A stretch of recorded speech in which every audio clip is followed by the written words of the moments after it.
రోమిల్ రాసిన పత్రిక 12వ అధ్యాయం 1వ వచనం ఏం చెప్పిందంటే, కాబట్టి సహోదరులారా మీరు ఎలా ఉండట పరిశుద్ధముగాను. భక్తి అంటే చెప్పడం కాదు. భక్తి అంటే ఇతరులను ఇబ్బంది పెట్టాలా, ఓ గొట్టాలెట్టేసి హల్లెలూయా స్తోత్రం అని ఆడడం కాదు.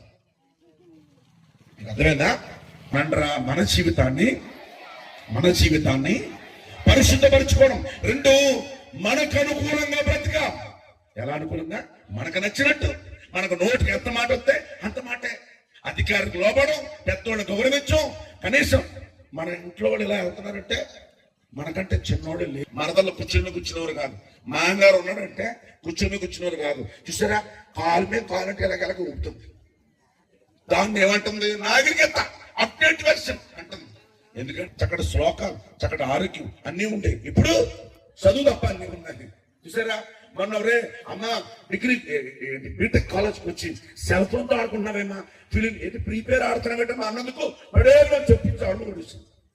టీచర్ ఎవరో కాలేజ్ పేరు నేను చెప్పను, విశాఖపట్నమే, ఎక్కడ కాదు, విశాఖపట్నంలో ఆ పేరు చెప్పడమ్మా, రెప్యుటేషన్ చెప్పదంటారు, తప్పది. చూసారా, అంటే పిల్లలకి ఏమి నేర్పుతున్నాం మనం? చెప్పండి, పిల్లలకి ఏమి నేర్పాం మనం? తల్లిదండ్రులుగా నువ్వే దేవుడికి లోపడకపోతే, నువ్వే పెద్దలకు నమస్కరించకపోతే, నువ్వే అధికారికి లోపడకపోతే, నువ్వే పక్క వారికి మేలు చేయకపోతే మన కడుపును పుట్టిన బిడ్డలు ఎలా నేర్చుకుంటారు? అందుకనే గుర్తుపెట్టుకో, మనం ఇప్పుడు చూస్తున్నాం, మన భక్తిని మనకు అనుకూలంగా చేయకూడదు, దేవునికి అనుకూలంగా చేయాలి. హల్లెలూయా చెప్పండి, హల్లెలూయా. అందుకే దేవుడు అంటాడు, నిన్ను ఇతరులు ఎలా ప్రేమించాలని కోరుకుంటావో ఇతరులను కూడా నువ్వు అలాగే